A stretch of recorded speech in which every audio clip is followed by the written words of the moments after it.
الحمد لوليه والصلاة على النبي وعلى آله وأصحابه وأتباعه وأهل بيته أجمعين.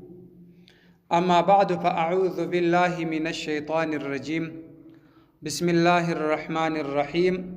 سبحانك لا علم لنا إلا ما علمتنا إنك أنت العليم الحكيم. رب اشرح لي صدري ويسر لي أمري واحلل عقدة من لساني يفقه قولي. ربي يسر علينا هذا الكتاب ربي يسر علينا هذا الكتاب ولا تعسر علينا هذا الكتاب وتممه بالخير يا الله يا رحمن يا رحيم. وبرحمتك نستعين، إياك نعبد وإياك نستعين. آمنت بالله صدق الله العظيم. منية المصلي د فقه کتاب دی. لږ به د فقه فضیلت بیان کو. الله جل جلاله په قرآن مجید کې فرمایي: ومن یؤت الحکمت فقد اوتی خیرا کثیرا. چاته چې حکمت ورکول سي هغه ته خیر کثیر ورکول سو. مفسرین د دې آیات په تفسیر کې لیکي حکمت چې دی هغه علم د شریعت دی. نو علم د شریعت څخه مراد فقه ده.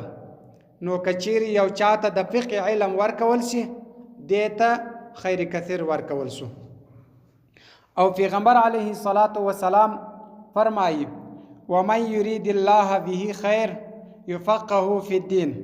دا الله جل جلاله چې چاته اراده سي د خیر هغه ته تفقه ورکي، فوهي ورکي په دین کې، یعنی د فقه علم د ورکول سي، د فقه په علم کې دی پوه سي.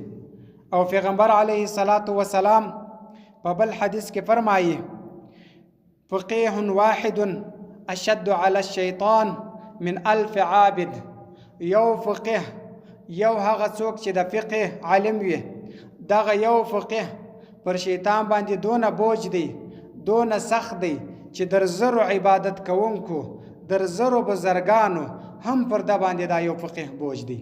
نو فقه یو دونه غټ علم دی، دونه غټ فضیلت او بهتري لري. او بل د فقه یو څو اصطلاح وي چې په دې کتاب کې موږ ته بعضې ځایونه ذکر کیږي چې هغه نن لا موږ وپېژنو. په دې کې ذکر کیږي ائمه اربعه.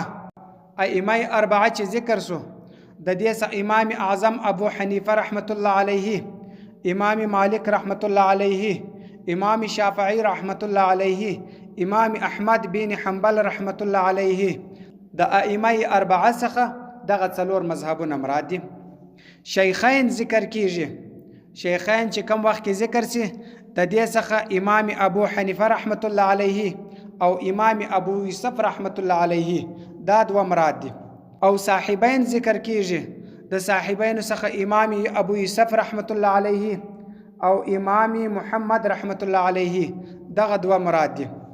او طرفین ذکر کیږي. طرفین کې امام ابو حنیفه رحمت الله علیه او امام محمد رحمت الله علیه، دغه دوه مراد دي. امام صاحب ذکر کیږي. د امام صاحب څخه امام ابو حنیفه رحمت الله علیه مراد دي. او په دې کې ذکر کیږي متقدمین علما او متأخرین علما، یا په دې کې سلف و خلف دا ذکر کیږي. متقدمین علما او ته سلف هم ویل کیږي او متأخرین علما او ته خلف هم ویل کیږي. د امام صاحب رحمت الله علیه څخه در امام محمد رحمت الله علیه پوری چې کم فقهات تیر شوي دي د حضراتو ته متقدمین علما ویل کیږي، متقدمین فقها ویل کیږي. او د امام محمد رحمت الله علیه څخه ورسته بیا در شمس الائمه حلوانی پوری چې کم فقها ذکر کیږي د فقهاو ته متأخرین ویل کیږي، دې ته خلف هم ویل کیږي. نو سلف او خلف، متقدمین علما او متأخرین علما، دا په دې ځای کې وپېژنئ. دا چې تاسې وپېژندل چې کم ځای کې تاسې ته ذکر سي چې شیخین، تاسې به پېژندلی. چې کم ځای کې ذکر سي چې صاحبین، تاسې به پېژندلی. چې کم ځای کې ذکر سي چې طرفین، تاسې به پېژندلی وي. دغه شیان چې تاسې وپېژندل دلته مخ ته به بیا مشکل نه وي درته. آمنت بالله صدق الله العلی العظیم.